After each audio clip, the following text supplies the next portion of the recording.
I'm not usually much of a horror fan, but I really enjoyed It Chapter 1. Not that I found it incredibly frightening, because I just don't scare easily anymore, but it was just a really well-made film. And in my opinion, Chapter 2 mostly sticks the landing in that regard, but not completely.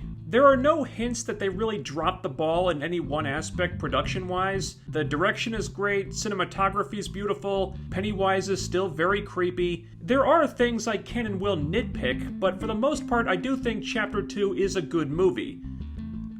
I don't think it's as good as Chapter 1. The casting is pretty strong, except when it isn't. Most of the Adult Losers Club felt like genuine grown-up versions of the kids we saw in the first movie. For my money, Bill, Richie, Eddie, and Mike were pretty spot on, and Stanley too for the brief time we see him.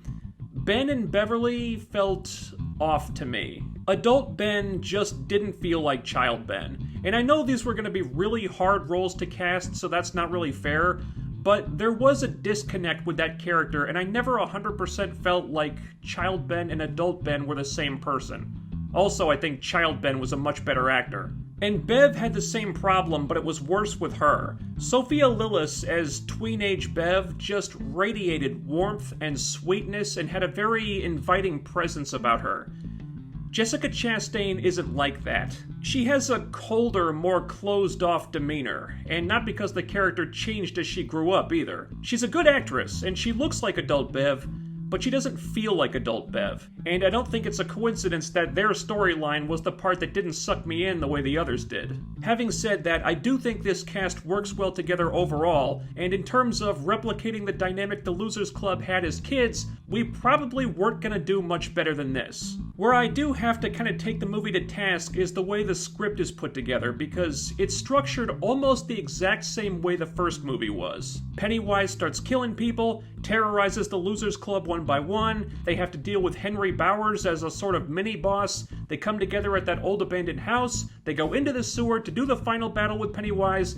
It's essentially the same movie, just told with adult characters this time. Now, I haven't read the book, so I don't know if it was like this, but I believe the miniseries alternated between the characters as kids and as adults, and told the two stories as one continuous narrative.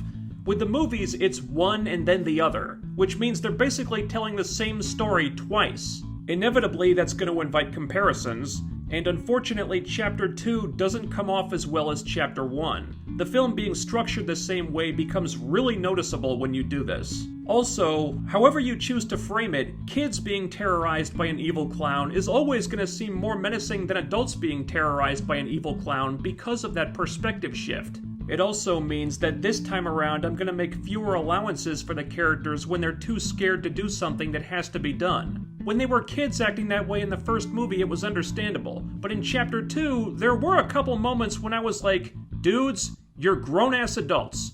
Quit dicking around, gear up, and go kill that dancing bastard before any more little kids get their limbs chewed off. Yeah, I know they're all traumatized and they've got PTSD and whatnot, but them trying to bail on this situation when they know that by doing this, they're not only killing themselves, but a lot of other people too, came close to testing my patience. And then there's the climax. And I want to stress this.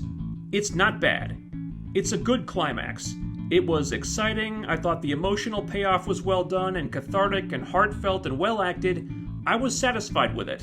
But by comparison, I just think the climax of Chapter 1 works better. For various reasons, this one felt like there was some story missing, but the biggest one is that this one relies much more heavily on CG, and CG is just not scary. It also raises some questions of, well, if Pennywise can do this, then why didn't he do it last time? And I don't have an answer to that. But on the plus side, the cast carried this sequence very well. James McAvoy and Bill Hader were more emotionally affecting than the others in my opinion, but I think they just had the best material to work with. And in the end, Bill and Richie's stories were the ones I cared about most. Richie's especially. Eddie was good, Mike was okay, but his story felt like there was a lot left on the cutting room floor, and the Ben and Bev stuff just fell flat for me. These two don't have the same chemistry that the kid actors did, and their story was less charming this time around. Also, the pacing was a little off. The film seems like it's in a bit of a rush to get all the characters back to Derry, but once they're all there, it really slows down for a while because they all have to get the kick in the ass they need to face Pennywise again, and this does take a long time. Once it hits the third act, it corrects itself, and from there the pacing is a lot better, but for the first 2/3, it is kind of uneven. And one more thing. I debated whether or not to bring this up, but I figured I might as well just for the sake of covering everything. The film opens with a scene of a gay couple running afoul of a gang of straight white guys, and then some really bad things happen to them. And I wish this scene had been done differently or just taken out of the movie altogether, because it's extremely heavy-handed. And with the socio-political climate being what it is in current year, a scene like this is not going to go over well. Some people will think it's the filmmakers throwing in identity politics, others will think it's the movie being deliberately mean-spirited.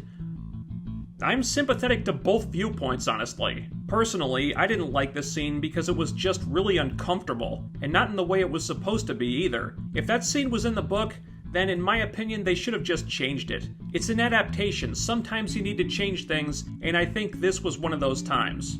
And that's all I'm gonna say about that. It Chapter 2 does have a few issues. Narratively, it's a little weak, it feels like there was a lot cut out, and strangely, there are still more things that could have been cut, like the amnesia subplot that didn't really go anywhere, to make the runtime a bit more reasonable, because this is close to a 3-hour movie and it does feel like it for a while, and there's just no getting around the fact that the scares were more effective when these characters were kids. But Bill Skarsgård continues to steal the show as Pennywise, the adult cast is very good most of the time, even if one or two of them feel awkward in these roles, and the emotion of Chapter 1 does carry over pretty effectively into this film about 70% of the time. Ultimately, I do think Chapter 1 is better, but I still like Chapter 2 a lot. Let me know what you thought of It Chapter 2 down in the comments below. Hit that bell icon and follow me on Twitter using the link in the description box so you'll always be notified about new videos, and most importantly, like, share, and subscribe to fight back the YouTube algorithm, because that bastard is tougher to put down than Pennywise ever was.